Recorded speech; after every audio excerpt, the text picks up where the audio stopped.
Энэхүү мэдээлэл нь зөвхөн боловсрол мэдээллийн зорилготой ямар нэгэн эмчилгээ, онцлогоо, эмчийн зөвлөгөөг орлохгүй гэдгийг та бүхэндээ сануулъя. Сайн байцгаана уу эрхэм сонсогчдоо энэ өдрийн мэндийг хүргэе. За бид хоёрын хавдар гэсэн сэдвийн хүрээнд хийж байгаа дугааруудын хамгийн сүүлийн дугаар болох нойр булчирхайн хавдрын талаар ярих дугаар маань ингээд эхэлж байна. Инх цогцож байгаа үрье. Сайн байцгаана уу? Өнөөдрийн подкастыг хүлээн авч сонсгоо зэгсэн бүх хүмүүстээ энэ өдрийн мэнд хүргье. За баярлалаа. За танаар сонь сайхан юу байна да? Надаар тайван сайхан байна дүү. Энийгээр нэг сонь сайхан юм болохгүй л байна гэж юм. Чи чамаар сонь сайхан юу вэ? Би шинэ ажил эхлүүлчихсэн. Тэгээ ажилдаа дасах гад шандаад явж байна. За баяр хүргэе. Нэрээ нөгөө ажилдаа орчихсон уу? Ямар ажилд орсон бэ? За Сонсогчдоо сонирхуулаач. Би болохоор Швейцарын олон улсын хувийн одоо boarding school буюу нөгөө хүүхдүүд байрлаж сурдаг ийм сургуулиуд Швейцарт нэлээд их байдаг. Тэгээд нэг тийм сургуульд энэ 100 хоолны багш ихээр болсон. Тэгээд хүүхдүүдэд хоол заангаа тэрүүгээрээ дамжуулаад шинэ хичээлийн боловсрол олгох ийм гоё туршлага хуримтлуулах ажлын боломж гарч ирээд тэгээд тэрийг эхлүүлчихсэн явж. Тэгээд миний зааж байгаа хүүхдүүд болохоор дэлхийн өнцөг бүрээс ирсэн хүүхдүүд байгаа. Дандаа охтууд. Тэгээд 9-өөс 15 насны хооронд ийм охтууд байгаа. Тэгээд тэр охтуудад хоолны хичээл ороод явж. Вау, ямар гоё ажил вэ нэмэ. Баяр хүргэе. Дээрээс нь өсвөр насны чухал үе дээр яг хичээл зааж байгаа юм байна шүү дээ. Яг тийм би бас тэрийг айгүй олзуурхаж хүлээж авч байгаа. Яагаад гэхээр хүний хооллолтын хэв дадал бага наснд хэсэгчлэн тогтдог тийм. Нэг нь болохоор нэмэлт хоол эхлүүлсэн цагаас ахуулаад одоо шинэ хоол хүмүүстэй танилцаж эхэлж байгаа тэр үеэс эхэлдэг. Дараагийн бас нэг үе гэх юм уу? Одоо хоолтын хэв байдал нь дахин бага хэмжээгээр өөрчлөгддөг үе болохоор өсвөр нас байдаг. Тэгэхээр сүүлийн үед нөгөө өсвөр насны хүүхдүүдийн дундах ихэд боловсруулсан хоол хүнс, түргэн хоол, чихэртэй тийм шингэн ундааны хэрэглээ нэлээд өндөр байгаа. Тэгэхээр бас яг энэ мэрэгчлэр нь сурж байгаа хүний хувьд энийг одоо практик талбарт хэрэгжүүлэх юм боломжтой болсондоо бүр айгүй баяртай байгаа. Ёстой янзтай жинхэнэ өөрчлөлт явагдаж байгаа. Яг хурдцтай хөгжиж байгаа бид шинэ хичээл хүнс маш чухал байдаг те өсвөр наснд. Тэгэхээр чи чухал үед энэ хүүхдүүдэд юм зааж байгаа юм байна. Харин тийм ээ. За тэгэхээр хоёулаа сэдв рүүгээ оръё. Өнөөдрийн сэдв болохоор хоёулаа нойр булчирхайн хавдрын талаар ярих байгаа тий. Тэгэхээр бид хоёрын энэ хавдрын талаар ярьж байгаа сэдвүүд дээр болохоор тухайн хавдрыг ингээд тайлбарлаад байхаас илүүтэйгээр яаж энэ хавдраас бид нар өдөр тутмынхаа амьдралын хэв маяг хоол хүнсээр дамжуулаад урьдчилан сэргийлэх боломжтой вэ гэдгийг хүргэхийг зорж байгаа. Тэгтээ мэдээж ихэнх хэсэгт нь нойр булчирхайн хавдар гэж юу юм, эрсдэлт хүчин зүйлүүд нь юу байдгийг.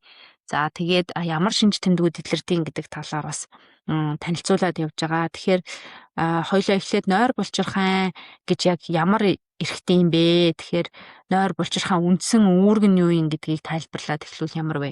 Сайхан санаа байна. За яг сэдв рүүгээ орохоос өмнө сонсогчдоосоо бас хүлцэл өчьё. Би ингээ ханиадтай байгаа учраас миний хоолой яриа жоохон онцгой сонсогдож магадгүй шүү. Гэхдээ бидний хүргэх мэдээлэл маш чухал мэдээлэл учраас та бүхэн маань төвчээд хүлээн авч сонсорой. За тэгэхээр нойр булчирхай бол бидний хэвлийн хөндий хэсэгт байрлаж байгаа эрхтэн байгаа тий. Тэгэхээр энэ нойр булчирхайн үндсэн үүрэг болохоор хоол боловсруулах ферментийг ялгаруулна. За энэ нь болохоор хоол хүнсээр дамжиж орж ирж байгаа өөх, тос, уурга, нүүрс усыг задлахад тусалдаг. Дараагийн үндсэн үүрэг нь болохоор даавар ялгаруулах үүрэгтэй. Ялангуяа инсулин болон глюкоген ялгаруулж цусан дах сахарыг зохицуулахад оролцдог маш чухал эрхтэн байгаа. Байршлыг наваад үзэх юм бол ойролцоогоор ходоодны архан таалд байрладаг тий. Бүтэц талаас нь авч үзвэл сүүлэн хэсэг, толгой хэсэг, их биеийн хэсэг гэж нойр булчирхайг бас ангиж хувааж харж болдог. За үүрэг нь болохоор сая яг номогийн хэлснээр бидний эзэн хоол хүнсийг задалж жижигрүүлэх тэр ферментийг ялгаруулдаг тий. Жишээлбэл нүүрс устай хоол идлэхэд амилаза гэдэг нэртэй ферментийг гаргаж өгнө. За өөх тостой хоол идсэн бол тэрийг задлахын тулд липаза гаргаж өгдөг. За тэгээд уургийг задлах протеаса гэдэг ферментийг ялгаруулж өгдөг. Тэгэхээр маш чухал үүрэгтэй. Хоол хүнс идлээ бид тэр чигтээ бүдүүн том чигтээ эс рүү нэвтрэх боломжгүй, тэрийг маш олон шат дамжлагаар задалдаг тэр үйл явцад оролцсон. Энэ ферментгүйгээр бол хоол хүнс бүрэн задарч шин тэжээ шингэх ямар ч боломжгүй болно. Тэгэхээр эндээс харахад ямар том үүрэгтэй эрхтэн бэ гэдэг нь мэдэгдэж байгаа. Хоёр дахь нь бас чухал үүрэг байгаа. Дааврыг ялгаруулж өгдөг. За даавар гэж юу вэ гэхээр бидний биед мэдээлэл дамжуулахаар үүсч бий болж байгаа тэр мессенжерүүд гэж ойлгож болно. Тэгэхээр бид ямар нэгэн нүүрс усыг хэрэглэлээ. Энэ цаашаага цуснд боловсрч очоод цусны глюкоз бэлддэг. Бидний одоо энгийн яриагаар цусны сахар гэж нэрлэж байгаа тийм. Тэгэхээр хитрхи цусны сахар үүсц үед нойр булчирхаанаас инсулин гэдэг даавар ялгархаар одоо за цуснд сахар үүссэн шүү, эсүүдээ дотгош нь оруулж аваарай гэдэг мэдээллийг энэ инсулин гэдэг даавар өгч байгаа. Үүнээс гадна эсүүдэд түлхүүр шиг үйлчлдэг тийм.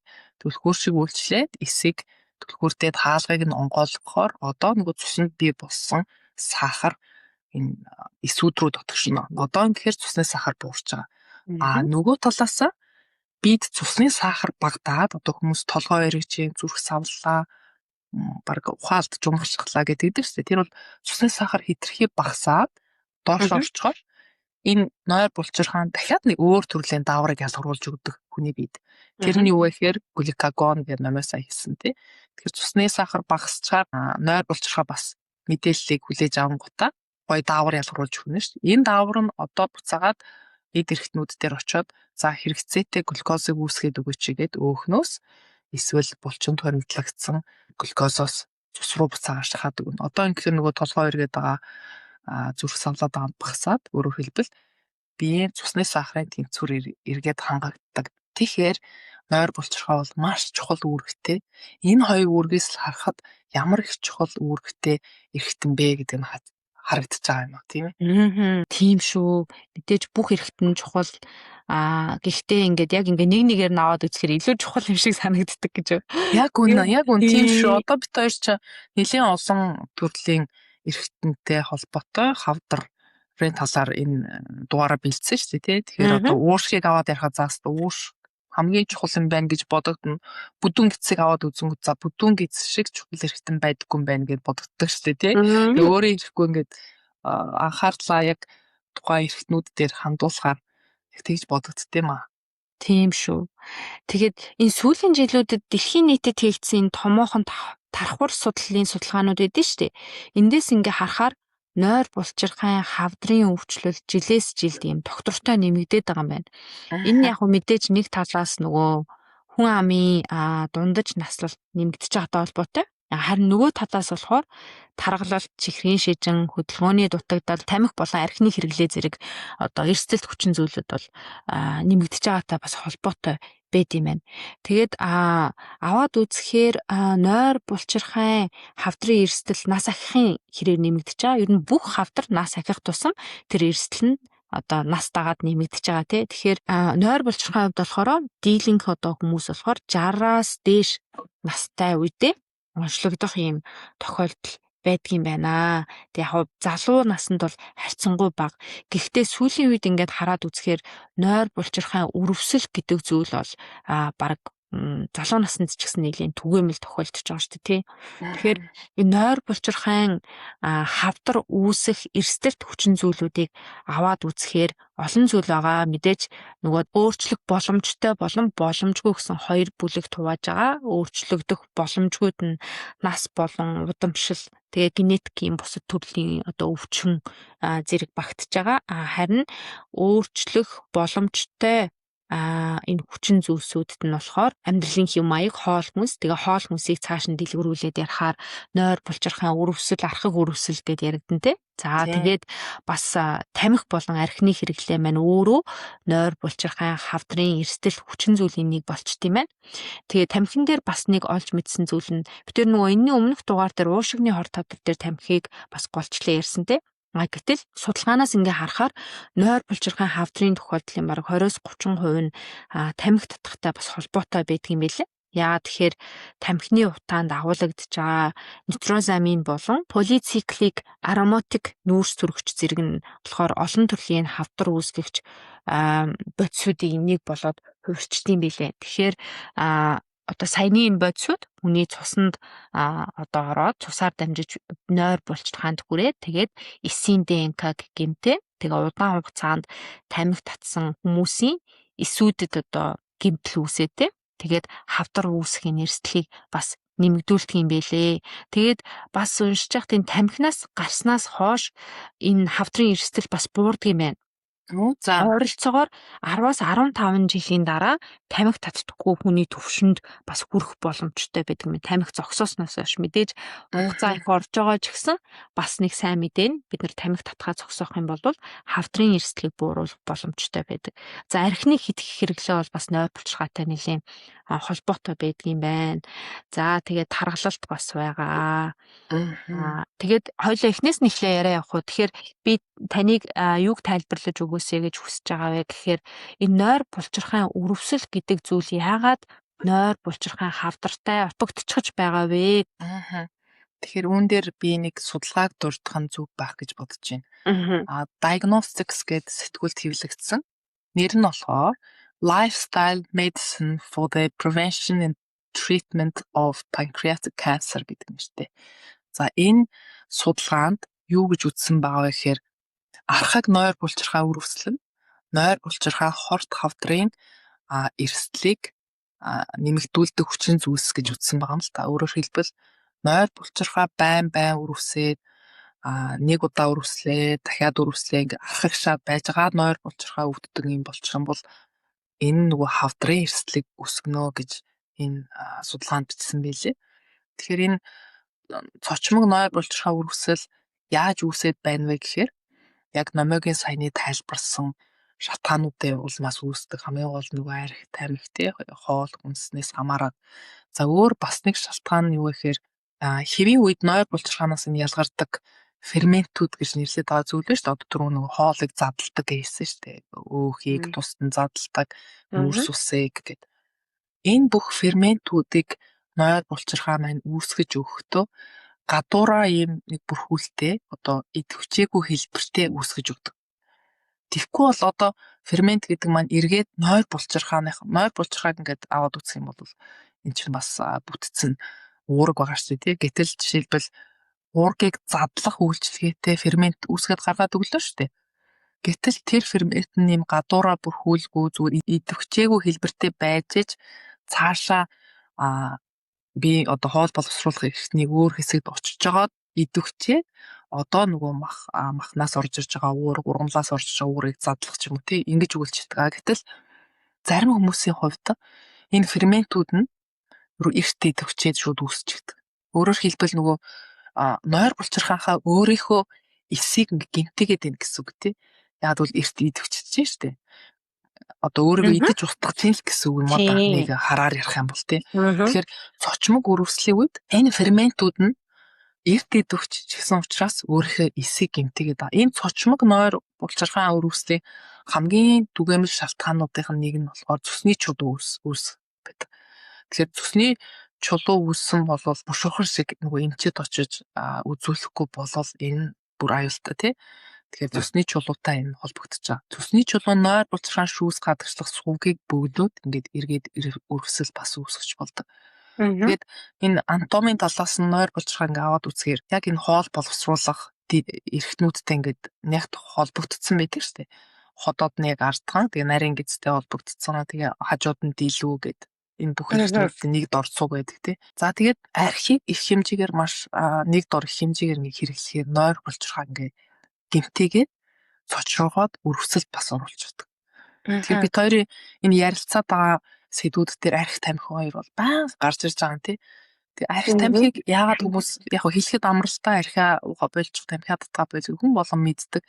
Яагаад арх тамхиг хэрэглээд байгаа тэр шалтгааныг нь болж өгвөл олж тогтоогоод ихэнх тохиолдолд бол одоо өөрийгөө сатааруулах ч гэх юм уу тий амьдралаас жугатаах ч юм уу өөртөө нэг зориг өгөх гээд нийгэмших энэ нөхцөлд орохороо хүн илүү нөгөө архийг хэрэглээд байгаа бас одоо зовлон зүдгүүрээ дөрөв хугацаанд мартах хүсэлтэйгээр тэгэхээр энэ архитай холбоотой ингээ ярихаар бүр өөр сэдв рүү орчод байгаа. Ямар сэдв бэ гэхээр нөгөө сэтгэлийн хаттай, тэнхээтэй байх тий амьдралын энэ ачааг үүрч гарахын тулд тусламж авдаг байх ч гэдэг юм шал ондоо сэдв рүү орчих гэдэг.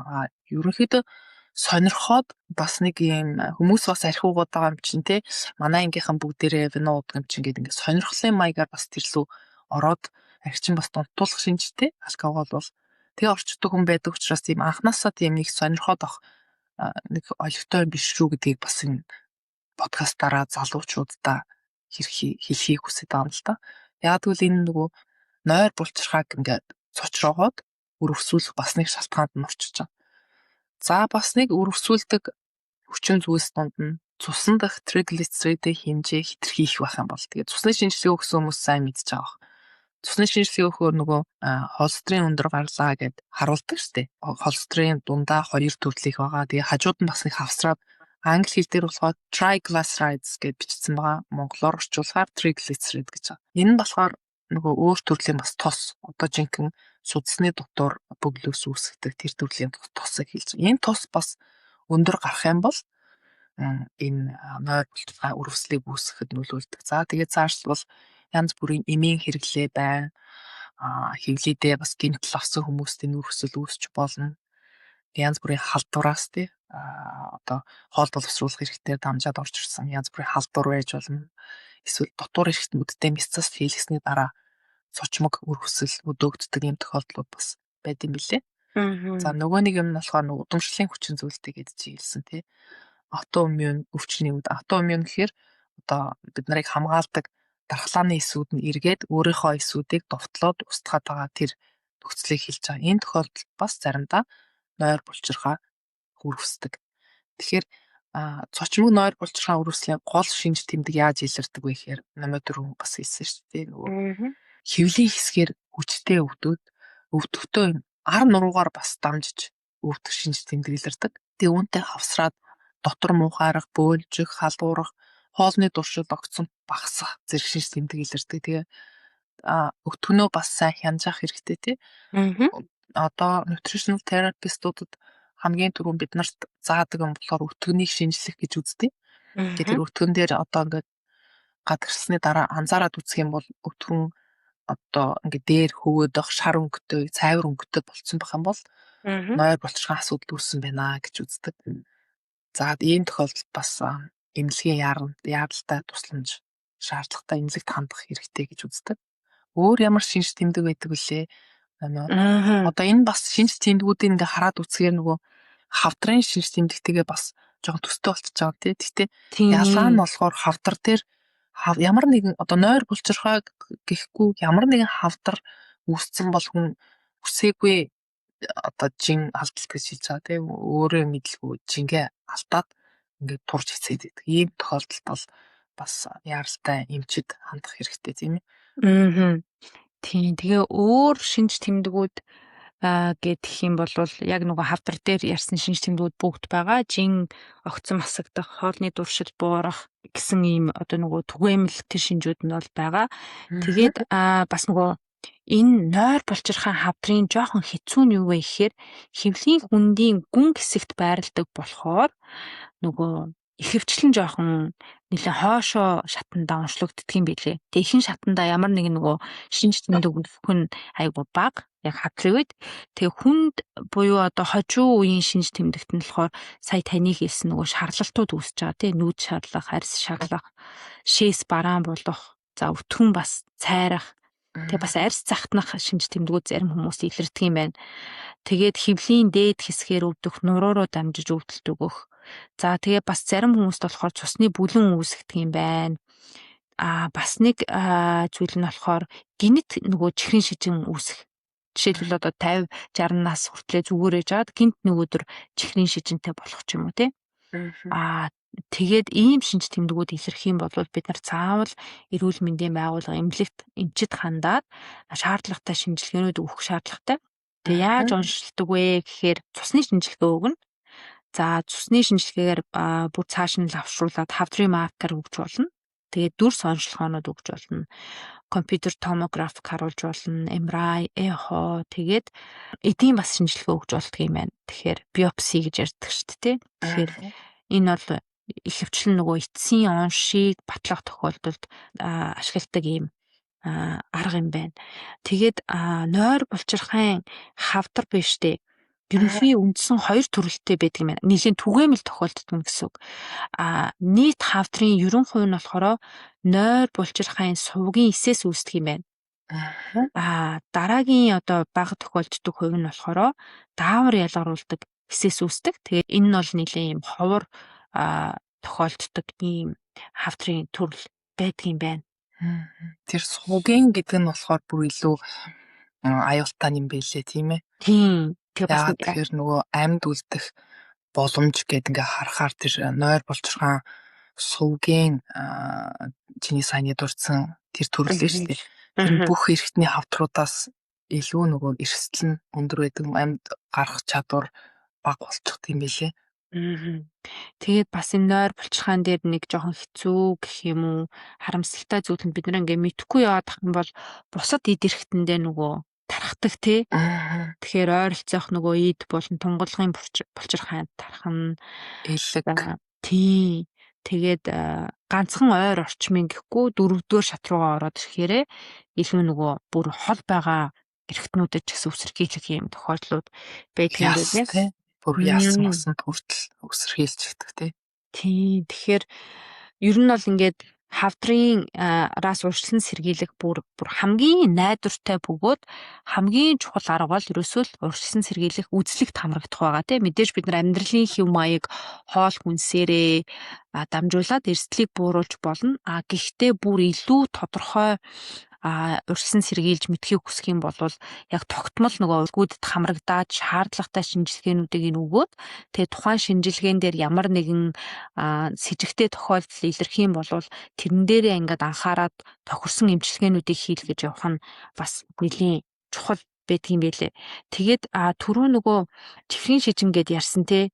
Тэгэхээр чихрийн шижин болон нойр булчирхайн хавдар хоёр хоорондоо бас нэлийн холбогддог юм билээ. Тэгээ энэ дээр ч гэсэн хийсэн судалгаанууд зөндөө байна. Жишээлх юм бол энэ 2019 оны 7 сарын 15-нд хэвлэгдсэн Exploring the Link Between Diabetes and Pancreatic Cancer гэсэн юм нэртэй юм судалгаа байгаа байхгүй. Тэгээ энэ дээр болохоор юу гэж тайлбарласан бэ гэхээр чихрийн шижингийн хэв шинж 2 өвчнөөр удаан хугацаанд одоо эмчлэхгүй дээ тэр нь ингээд байнгын одоо сахар өндөр хэмжээнд яваад ах юм бол бас нойр булчирхайн хавдар болох эрсдлийг нэмэгдүүлдэг гэж байгаа. Тэгэхээр чихрийн шижин гэдэг өвчнийг бол бид хоёр нэлийн дэлгэрэнгүй урт дахь дугааруудаараа тайлбарлаж исэн. Шинээр сонсож байгаа хүмүүст хэлэхэд цуснд сахарын хэмжээ их байгаа боловч эсүүд тэр сахарыг ашиглаж чадахгүй байгаа. Одоо цуснд байнгын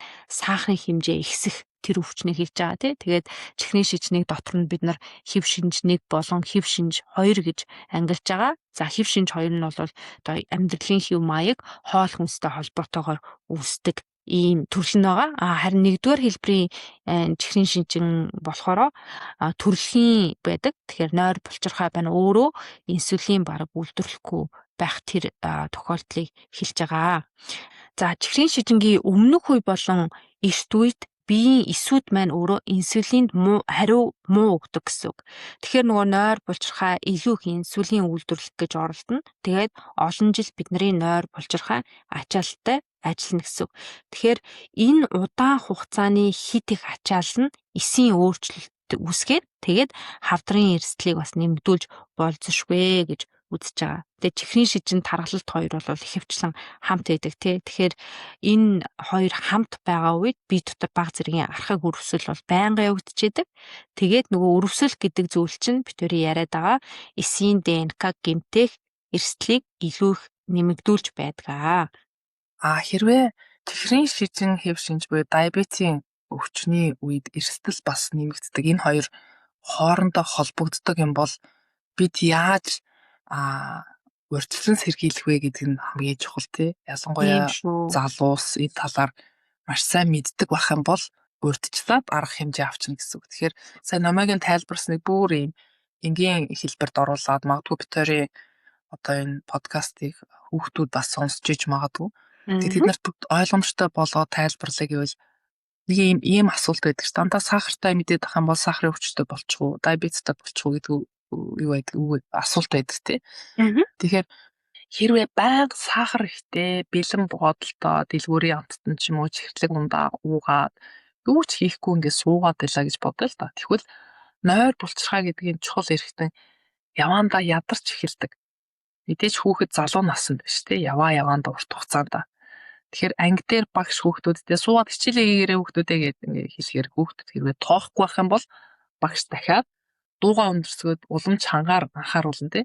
Хүүхдүүдээ хичээлээ хийгээрээ чимэг болор хэрв хүүхдүүд багшийг огт тоохгүй сахилгуутаад ах юм бол яваандаа багшийн одоо хоолоон сүүгээд минийх шиг болоод тий. Тэг ядарч цуцсан. Яг үүнтэй адилхан нойр булчирхай ихэндээ одоо энэ сахартай энгийн нүүрс ус идэх бүрт инсулин гэдэг даавраа идэвхтэй наргагүй ингээ гаргаж өгөөд үйлдвэрлээд цаг тухай бүрт нь гаргаж өгөөд.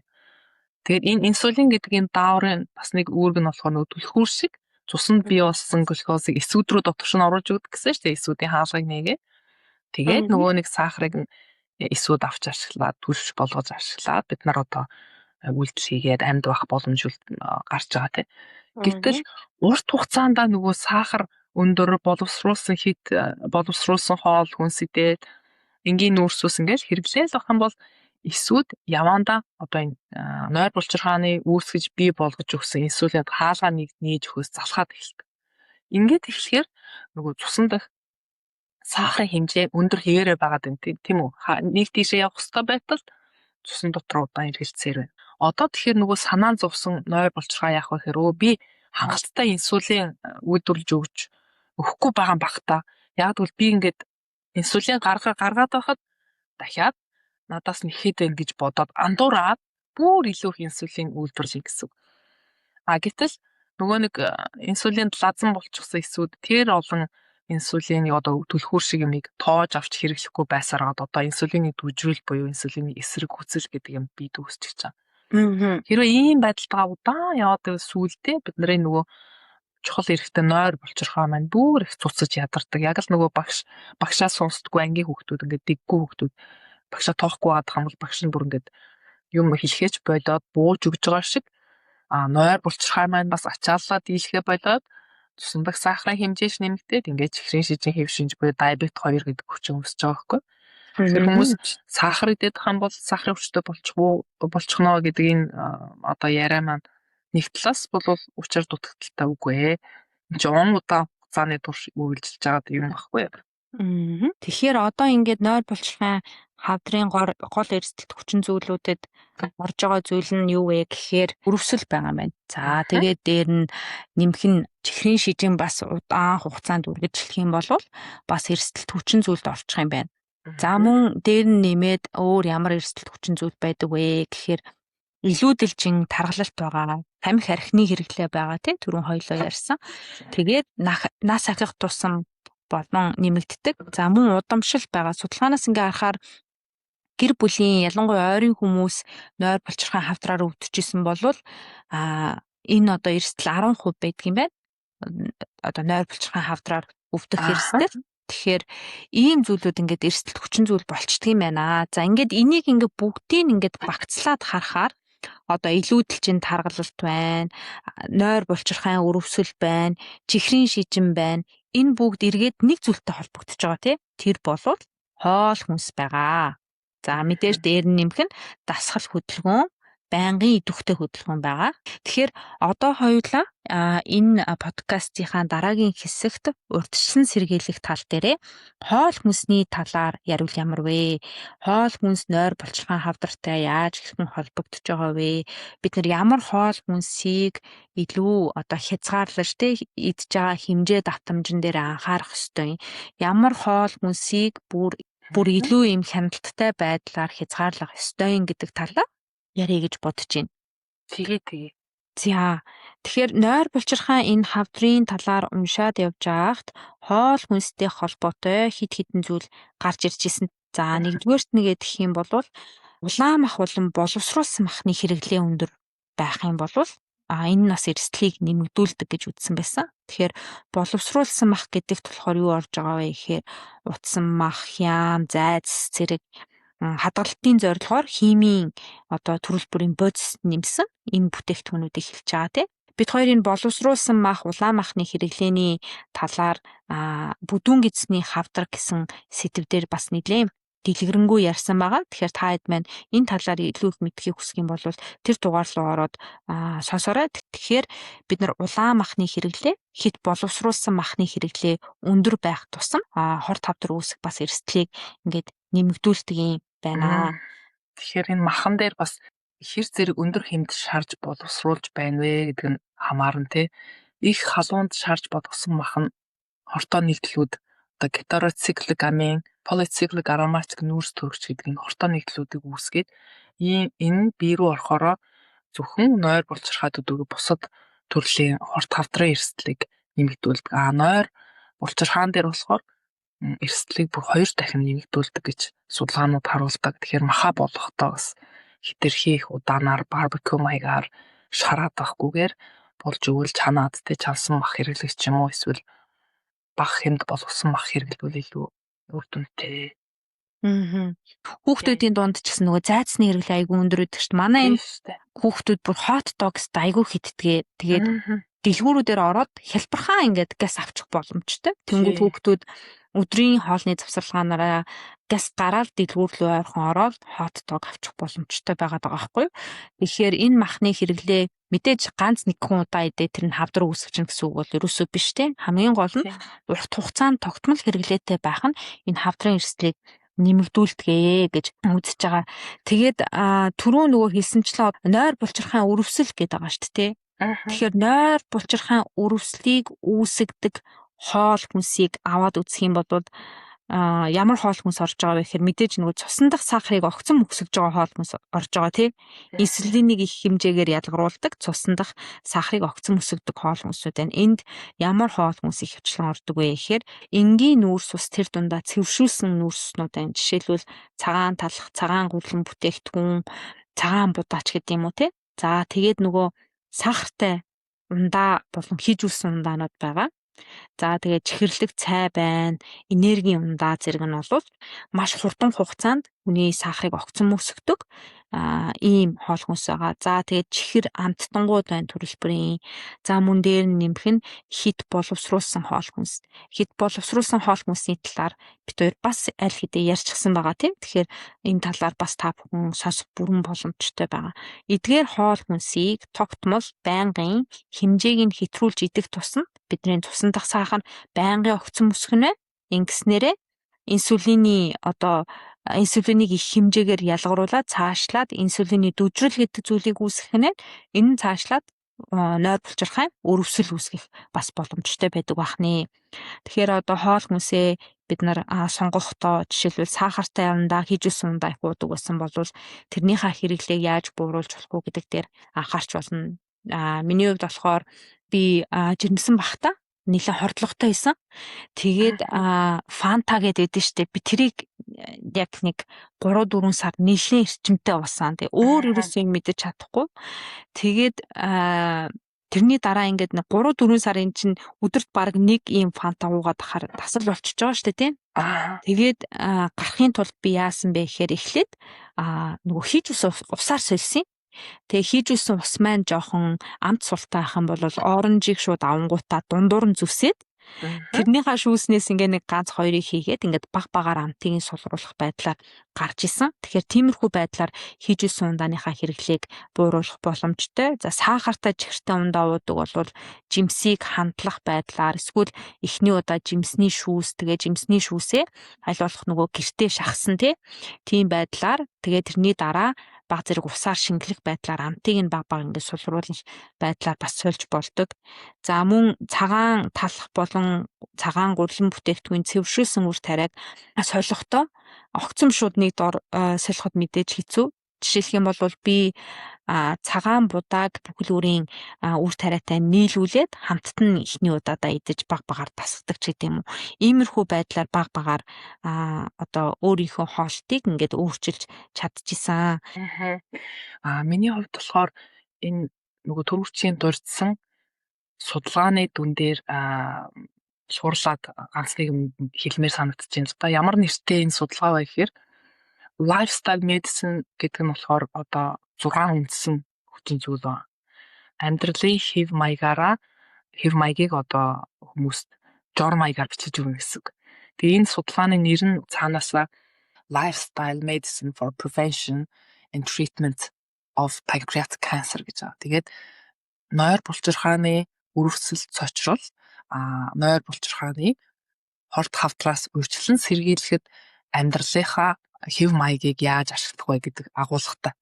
Тэг яг энэ нэршлийн доор юу орж байгаа вэ гэхээр за мэдээж хоолсолт байна, дээрээс нь хөдөлгөөн, нойр, стрессийн зохицуулалт гэдээ ордорч.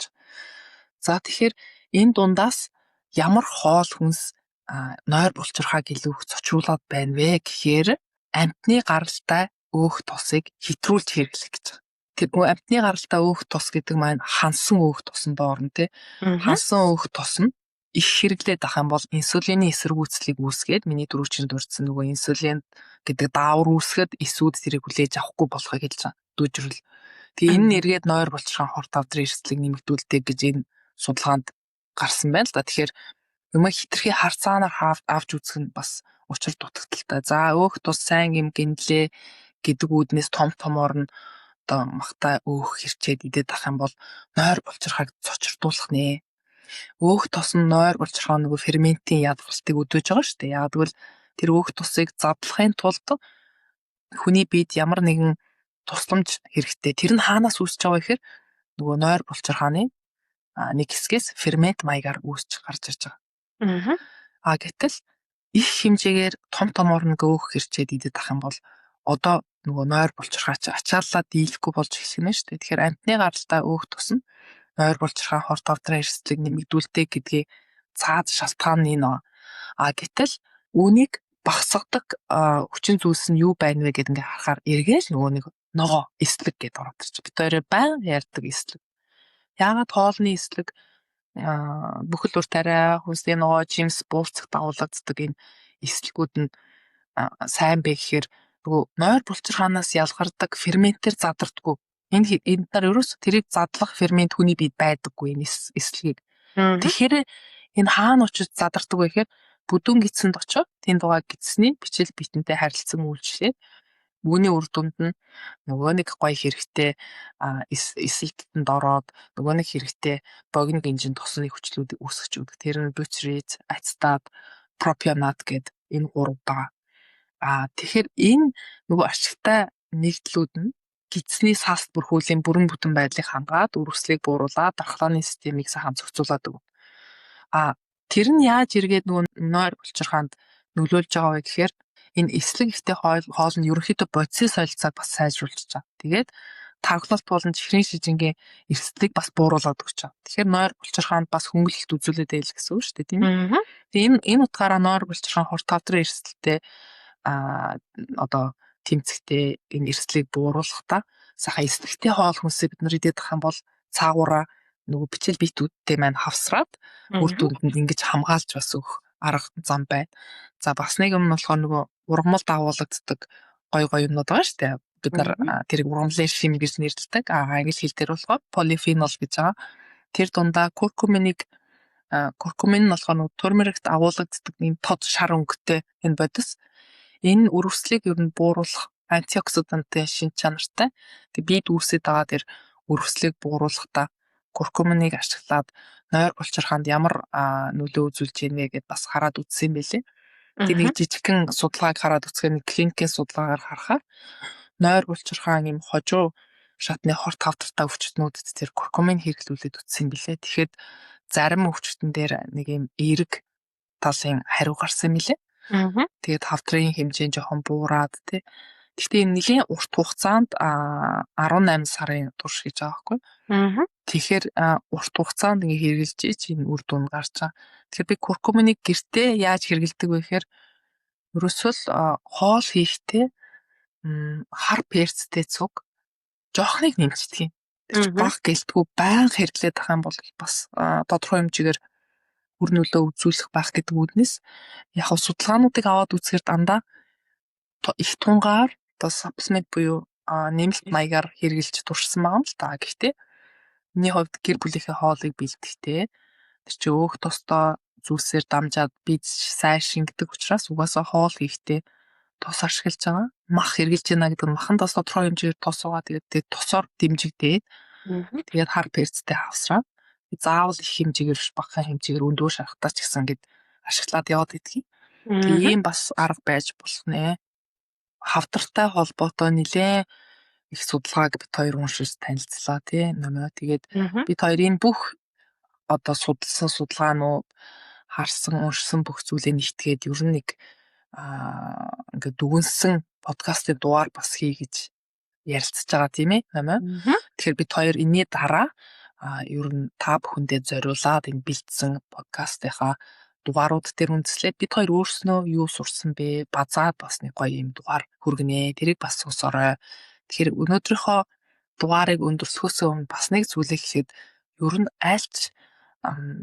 айлч төрлийн хорт хавдрын эрсдлийг бууруулахад ургамлын нөлөө ургамалд ахуулагдж байгаа тэр зүйлс нь ямар сайн нөлөөтэй байд юм бэ гэдэг дээр нэлээд их судалгаа гарч ирдэг тий. Ер нь баг бүх судалгаан дээр л ургамлын гаралтай хоол ургамалд юм байдаг гэж байдаг.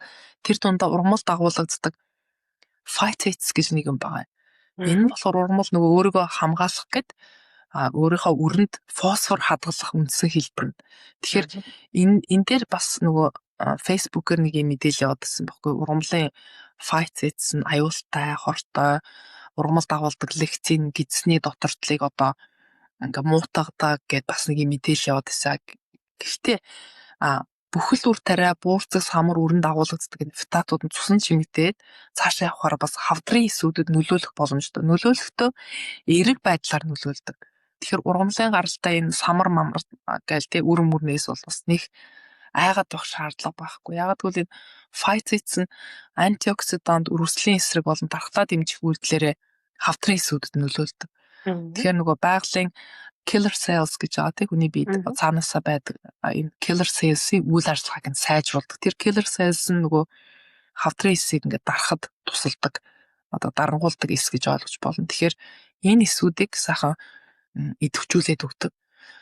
Тэгэхээр хүн одоо олон төрлийн ургамлын гаралтай, самар, тэгэл phytic acids агуулсан хоол хүнс бас хэрэглэх юм бол нэг талаараа цаагаараа бас яг тустай байх нь. Яг энэ фитат гэж нэрлэдэг байгаа, фитийн хүчилж гэж нэрлэдэг энэ зүйлсийг бас мэдчихэд бууруулаад бас хэрэгжиж болно. Бууруулахад бол нөгөө шош мошоо нэлээд сайн ингээ усан твтэх юм бол энэ фитат нь буурах байхгүй. Яагаад ингэж бууруулаад байгаа гэхээр энийг хэрэглэхээр бусад зарим төрлийн эрдэс бодсыг хаагаад идэг блоклоод.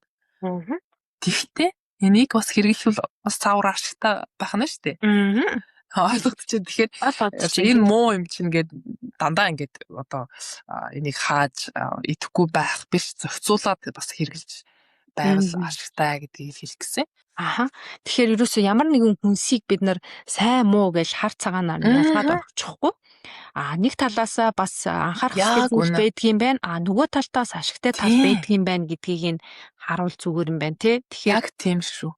Фитат одоо фитийн хүчилж гэж нэрлэж байгаа тий. Энэ фитат агуулсан хоол хүнс юу байдаг вэ гэхээр бүхэл өрөөд байгаа тий. Улаан буудай, бүх тариа, овёс, за буурцаг дурмлууд байна, шош, вандуй, сэвэг заран байна. За самар байна, үр тэр дундаа майлангийн үр, наран цэцгийн үр, тэг бор будаа зэрэгт бас нэлийн өндөр агуулгадчихэдэг. Тэгээ хүмүүс яагаад нөгөө муу гэж үзээд байдаг вэ гэхээр та сая хэлсэн тий. Фитат нь одоо зарим эрдэс бодисуудтай нийлээд түүний шимэгдэлтийг бууруулдаг. Жишээлбэл төмөр, цайр, кальц, магн зэргийн одоо шимэгдэлтийг нь бас бууруулах боломжтой байдаг болохоор хүмүүс муу юм байна гэж ингэж ойлгоод байдаг. Гэтэл яг нийслэлчлэн нөгөө антиоксидант үйлдэлтэй хавдрын эсрэг эсийн өсөлтийг саатуулах ийм чухал бас өөргөө гүйцэтгэж байдаг гэдгийг бас мэдчих нь чухал байх нэ. Тэгэхээр л яг нөгөө personalized nutrition буюу хувь хүнд тохирсон, хувь хүнд зориулсан хоол хүнс шимт хичээлийн дэмжлэг гэдэг хугтхуун зүв болчиход байгаа. Жишээлбэл төмрийн дутагдaltaй хүнд зөвлөгөө өгөхдөө хоол хүнсээ бэлтгэхдээ энэ физийн хүчлээ багасгаж хэрэглэ. Яагаад гэвэл физийн хүчлийг сайн хэмжинэ гэд их хэрэглээд байгаа юм бол нөгөө төмөр бага байгаа хүн чинь төмрөө нэмэгдүүлэх хүсэлтэй байгаа шүү дээ. Энэ хүнд бол жишээлбэл саяны самар, буурцаг, өрөн дагуулгадах фитатуудыг багасгахын тулд дэвтээгээд тэгээд шарах цухамд халаагаад сэврээснийхээ дараагаар хэрэглэвэл сайн байна. Бусад зүгээр төмрийн дутагдал байхгүй хүнд бол хаяа бас энэ бүхэл хүнсийг тэр чигт нь идчихээсаа. Яг ийм учраас л яг хувь хүнд зориулсан энэ ухаан илүү хөгжөөд энэ илүү зөв юм байна гэдэг тал руу шишлэг ухаан юу нь яваад байгаа байхгүй юу? Тийм шүү тий. За тэгэхээр өнөөдөр хоёлоо энэ дугаараа жоохон богинохон хийгээд ярьсан тий. Ягаад тэгэхээр өмнөх дугааруудаа нэлээд урт бас дасгал хөдөлгөөн, гаргалалт, жингийн илүүдлийн талаар ярьчихсан байгаа болохоор ерөнхий механизм нь бол яг хавдар дээр бүгд адилхан байгаа болохоор тэрийг дахиад дурдаад дэмий мүүгээ бодсон. Тэгээд би энэний дараа бас ажилтаа байгаа болохоор битүүрийн цаг болчихсон байна. Тэгээ би их цул ихчийг яаруулаад өөрөө ч гэсэн яарад байна гэж. Зүгээр нэлээ тодорхой мэдээлэл авсан байх гэж найдаж байна. Тэгээ бүх дугаарыг нэг нэгээр нь яг сонсох юм бол ерөнхийд нь за ерөнхий хавдраас сэргийлэхийн тулд ийм юм хийх боломжтой юм байна гэсэн мэдээллийг маш сайн авчихнаа. Тэгэхээр өнөөдрийн дугаараа хоёлаа ингээд өндөрлөх үү. За тэгээ дараагийн дугаар дээр болохоор бит хоёр энэ улирлынхаа дугааруудыг нэгтгээд хавдрын талаар ерөнхий мэдээлэлтэй ер нь яг юуг анхааруул зүгээр идэх юм бэ гэдгийг бүгдийг гоё ингээд нэгтгэхэд базаад ярих байгаа. Тэгэхээр та хэд маань бас дараагийн дугаарыг маань хүлээж байгаа заавал сонсоорой гэж хүсье. Ингээд бит хоёрын өнөөдрийн дугаартай хамт байсан нийт сонсогчдоо маш их баярлалаа. Бидний дугаарыг гэр бүлийнхаа хүмүүс, найзуудтай, ажлынхаа хамтрагчдтай, дүү нартэй, эгч нартэй хуваалцаж биднийг дэмжээрэй. Ингээд дараагийн дугаараараа уулзтлаа. Түр баяртай.